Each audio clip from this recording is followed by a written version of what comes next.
ആകാശവാണി. നമസ്കാരം. പ്രത്യേക വാർത്താ ബുള്ളറ്റിൻ വായിക്കുന്നത് പാർവതി വിജയൻ. നീറ്റ് ചോദ്യപേപ്പർ ചോർച്ചയിൽ കർശന നടപടിയുമായി കേന്ദ്ര സർക്കാർ. ദേശീയ ടെസ്റ്റിംഗ് ഏജൻസിയിലെ 47 ഉദ്യോഗസ്ഥരെ പിരിച്ചുവിട്ടു. കൂടുതൽ പേർക്കെതിരെ നിയമ നടപടികൾ സ്വീകരിക്കുമെന്നും സർക്കാർ അറിയിച്ചു.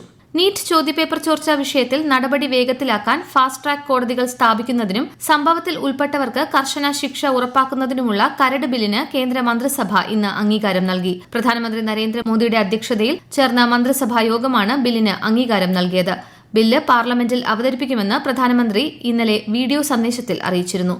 നീറ്റ് ചോദ്യപേപ്പർ ചോർച്ച ഉൾപ്പെടെ വിവിധ വിഷയങ്ങളിലെ പ്രതിപക്ഷ പ്രതിഷേധത്തെ തുടർന്ന് പാർലമെന്റിന്റെ ഇരുസഭകളും ഇന്നത്തേക്ക് പിരിഞ്ഞു. രാവിലെ സമ്മേളന നടപടികൾ ആരംഭിച്ചപ്പോൾ മുതൽ കേന്ദ്ര വിദ്യാഭ്യാസ മന്ത്രി ധർമ്മേന്ദ്ര പ്രധാന്റെ രാജി ആവശ്യപ്പെട്ട് ഇരുസഭകളിലും പ്രതിപക്ഷം ബഹളം തുടങ്ങി. ബഹളം തുടർന്നതോടെയാണ് സഭ ഇന്നത്തേക്ക് പിരിഞ്ഞത്. ഇരുസഭകളും തിങ്കളാഴ്ച വീണ്ടും സമ്മേളിക്കും. കേന്ദ്രമന്ത്രിമാരായ JP നഡ്ഡയും ജിതേന്ദ്ര സിംഗും ഇന്ന് ന്യൂഡൽഹിയിൽ CJP പ്രതിനിധികളുമായി കൂടിക്കാഴ്ച നടത്തി. CJP 3 പ്രധാന ആവശ്യങ്ങൾ ഉന്നയിച്ചതായും പരീക്ഷാ ചോദ്യപേപ്പർ ചോർച്ച തടയുന്നതിനായി ചില പരിഷ്കാരങ്ങൾ നിർദ്ദേശിച്ചതായും കൂടിക്കാഴ്ചയ്ക്ക് ശേഷം നഡ്ഡ മാധ്യമങ്ങളോട് പറഞ്ഞു. CJP പ്രതിനിധി സംഘവുമായി നാളെ വീണ്ടും ചർച്ച നടത്തുമെന്നും അദ്ദേഹം കൂട്ടിച്ചേർത്തു. CJP മുന്നോട്ട് വച്ച 2 ആവശ്യങ്ങൾ സർക്കാർ തത്വത്തിൽ അംഗീകരിച്ചതായി CJP വക്താവ് അശുതോഷ് രംഗ മാധ്യമങ്ങളോട് പറഞ്ഞു. സിക്കിമിൽ തുരങ്കം തകർന്നുണ്ടായ ദുരന്തത്തിൽ മരിച്ച ജിയോളജിസ്റ്റ് കോട്ടയം പാമ്പാടി സ്വദേശി അനീഷ് മോഹന്റെ മൃതദേഹം നാളെ രാവിലെ 7 മണിക്ക് കൊച്ചിയിലെത്തിക്കുമെന്ന് മുഖ്യമന്ത്രിയുടെ ഓഫീസ് അറിയിച്ചു. കൊൽക്കത്തയിൽ നിന്നും എയർ ഇന്ത്യ വിമാനത്തിലാണ് മൃതദേഹം കൊച്ചിയിലെത്തിക്കുന്നത്.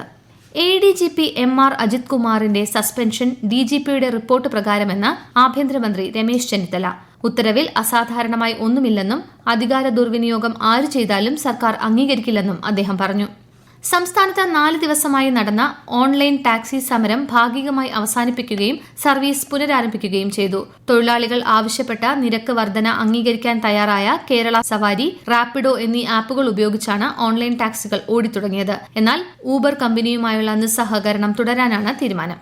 KSRTCയിൽ ക്യാൻസർ രോഗികൾക്കായി നടപ്പിലാക്കി വരുന്ന സൗജന്യ യാത്രാ പദ്ധതി നിർത്തലാക്കിയെന്ന തരത്തിലുള്ള പ്രചാരണം വസ്തുതാവിരുദ്ധമാണെന്ന് KSRTC.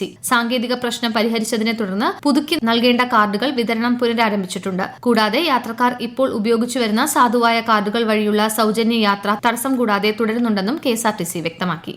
സ്ത്രീത്വത്തെ ഹനിക്കുന്ന വ്യാജ വാർത്തകളും ദൃശ്യങ്ങളും പ്രചരിപ്പിക്കുന്നതിനെതിരെ ഓൺലൈൻ മാധ്യമങ്ങൾ ഉൾപ്പെടെയുള്ള നവമാധ്യമങ്ങൾ നീതി പുലർത്തണമെന്ന് വനിതാ കമ്മീഷൻ അംഗം അഡ്വക്കേറ്റ് P. കുഞ്ഞായിഷ. പെൺകുട്ടികളെയും സ്ത്രീകളെയും നവമാധ്യമങ്ങളിലൂടെ അപകീർത്തിപ്പെടുത്തുന്ന തരത്തിലുള്ള പരാതികൾ വനിതാ കമ്മീഷന് മുന്നിൽ കൂടി വരുന്നതായും കണ്ണൂരിൽ നടന്ന സിറ്റിംഗിന് ശേഷം അവർ പറഞ്ഞു.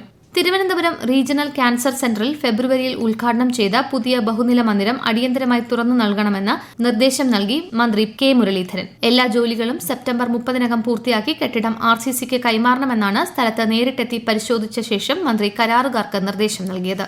തൃശൂർ പീച്ചിയിലെ വിവിധ പ്രദേശങ്ങളിൽ ഭൂമിക്കടിയിൽ നിന്നും അസാധാരണ ശബ്ദവും മുഴക്കവും ഉണ്ടായതിനെ തുടർന്ന് വിള്ളലുകൾ ഉണ്ടായ വീടുകൾ ജില്ലാ കളക്ടർ ശിഖ സുരേന്ദ്രൻ സന്ദർശിച്ചു. വിള്ളൽ സംഭവിച്ച വീടുകൾക്ക് നഷ്ടപരിഹാരം ആവശ്യപ്പെട്ട് സർക്കാരിന് കത്ത് നൽകിയിട്ടുള്ളതായി ജില്ലാ കളക്ടർ അറിയിച്ചു. തുടർച്ചയായി ചലനം ഉണ്ടാകുന്നതിന്റെ പശ്ചാത്തലത്തിൽ ഇതിനെക്കുറിച്ച് വിശദമായി പഠിക്കുവാൻ ആവശ്യപ്പെട്ട് സംസ്ഥാന ദുരന്ത നിവാരണ അതോറിറ്റിക്ക് കത്ത് നൽകിയിട്ടുണ്ടെന്നും കളക്ടർ അറിയിച്ചു. കായിക രംഗത്തെ സമഗ്ര പുരോഗതി ലക്ഷ്യമിട്ട് ഓപ്പറേഷൻ കളരി എന്ന പേരിൽ പദ്ധതി ആവിഷ്കരിച്ച സംസ്ഥാന കായിക വകുപ്പ്. സ്റ്റേഡിയങ്ങൾ, നീന്തൽക്കുളങ്ങൾ, സ്പോർട്സ് ഹോസ്റ്റലുകൾ, ജിംനേഷ്യങ്ങൾ തുടങ്ങിയവയുടെ വികസനം, അറ്റകുറ്റപ്പണി, നവീകരണം എന്നിവയാണ് പദ്ധതിയുടെ ലക്ഷ്യം. സംസ്ഥാനത്ത് ഇന്ന് രാത്രി വൈദ്യുതി നിയന്ത്രണം ഏർപ്പെടുത്തുമെന്ന് KCB. ഉപയോഗം കൂടുതലുള്ള സമയങ്ങളിലായിരിക്കും നിയന്ത്രണം. ഇന്നലെ വൈദ്യുതി നിയന്ത്രണം ഏർപ്പെടുത്തേണ്ടി വന്നില്ലെന്നും KCB അറിയിച്ചു. രാജ്യത്തെ ഓഹരി വിപണികളിൽ നഷ്ടം. സെൻസെക്സ് 331 പോയിന്റ് താഴ്ന്ന് 76,059-ലും നിഫ്റ്റി 102 പോയിന്റ് നഷ്ടത്തിൽ 23,767-ലും വ്യാപാരം അവസാനിപ്പിച്ചു. സ്വർണ്ണവില കുറഞ്ഞു. പവന് 1,360 രൂപ താഴ്ന്ന് 1,05,840 രൂപയും ഗ്രാമിന് 13,230 രൂപയുമാണ് ഇന്നത്തെ വില. KTDCയുടെ പേരും ലോഗോയും ദുരുപയോഗം ചെയ്ത് തട്ടിപ്പുകൾ നടത്തുന്നവർക്കെതിരെ ജാഗ്രത പാലിക്കണമെന്ന് കേരള പോലീസ്. ഔദ്യോഗിക വെബ്സൈറ്റുമായി സാമ്യമുള്ള വെബ്സൈറ്റുകൾ ഉപയോഗിച്ചാണ് തട്ടിപ്പുകൾ നടക്കുന്നത്. പ്രത്യേക വാർത്താ ബുള്ളറ്റിൻ കഴിഞ്ഞു. അടുത്ത വാർത്താ പ്രക്ഷേപണം നാളെ രാവിലെ 6:45-ന്.